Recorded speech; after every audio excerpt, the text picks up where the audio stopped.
ekspor, impor, dan prosedurnya.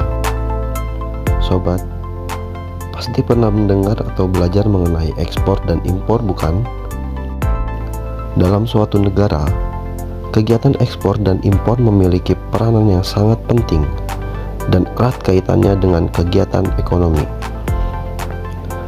Kemudian, kegiatan ekspor dan impor menjadi kegiatan perdagangan internasional yang dilakukan antar negara.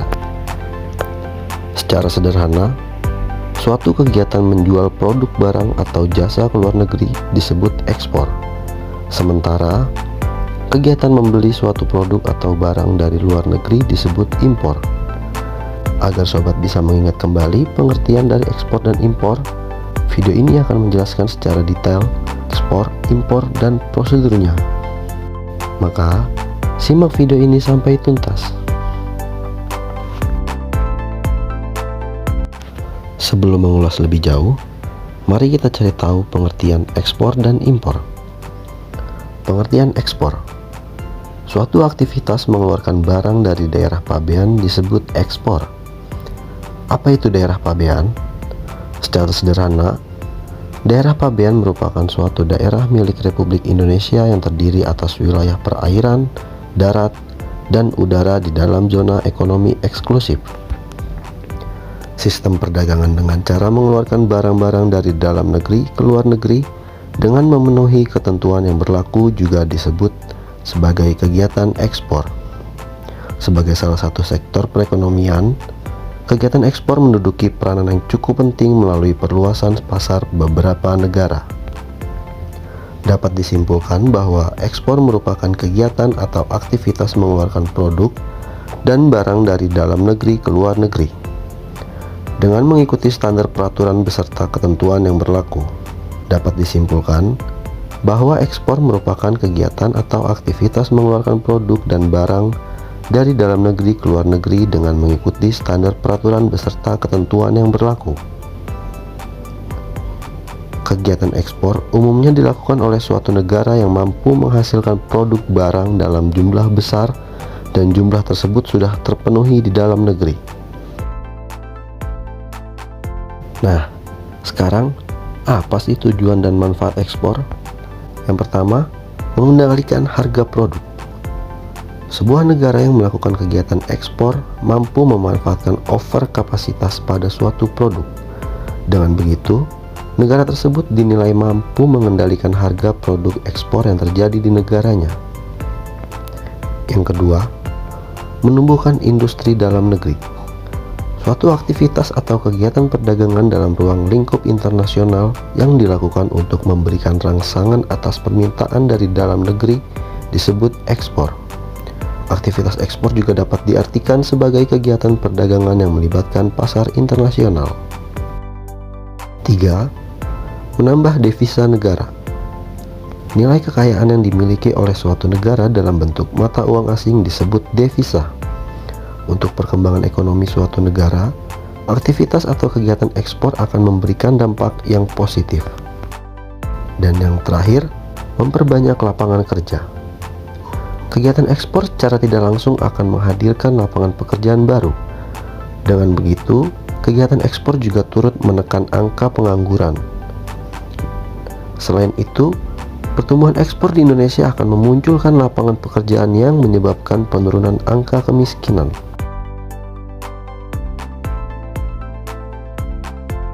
Lalu, bagaimana prosedur-prosedur ekspor impor? Yang utama adalah sales contract. Hubungan antara pembeli dan penjual akan terhubung dengan surat persetujuan atau sales contract. Surat tersebut juga merupakan follow up dari purchase order yang diminta oleh pihak importir. Surat persetujuan tersebut berisi tentang persyaratan pembayaran yang akan dijual, misalnya harga, jumlah, mutu, cara distribusi, dan sebagainya. Hal paling dasar yang perlu dilakukan oleh pembeli untuk pengisian aplikasi pembukaan terhadap pihak bank adalah sales contract. Setelah sales contract, tahapan kedua yaitu Letter of Credit Opening Process. Letter of Credit merupakan jaminan yang berasal dari pihak bank penerbit kepada eksportir. Jaminan tersebut sesuai dengan instruksi dari pihak importir untuk melakukan pembayaran dengan jumlah nominal tertentu. Pembayaran itu dilakukan dengan jangka waktu tertentu yang sesuai dengan penyerahan dokumen yang diminta oleh importir.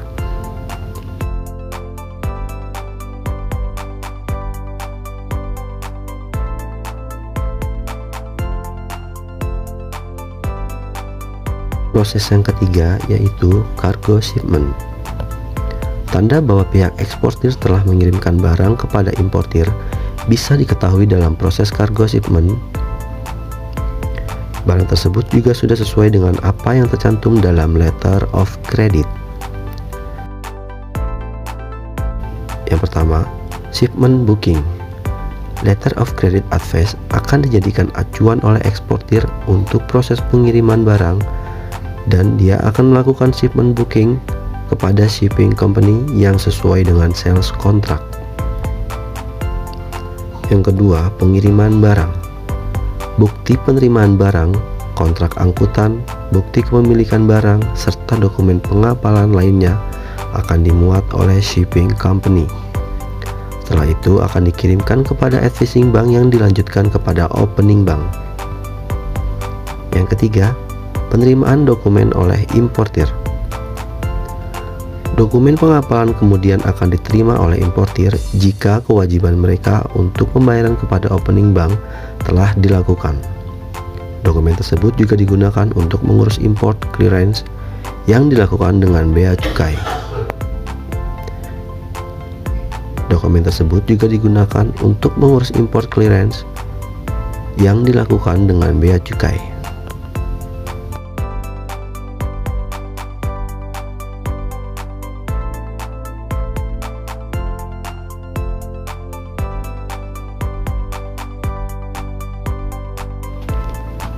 Nah, begitulah sobat pengertian dari ekspor impor beserta prosedur-prosedurnya. Semoga video ini bisa bermanfaat buat kita semua. Salam ekspor impor.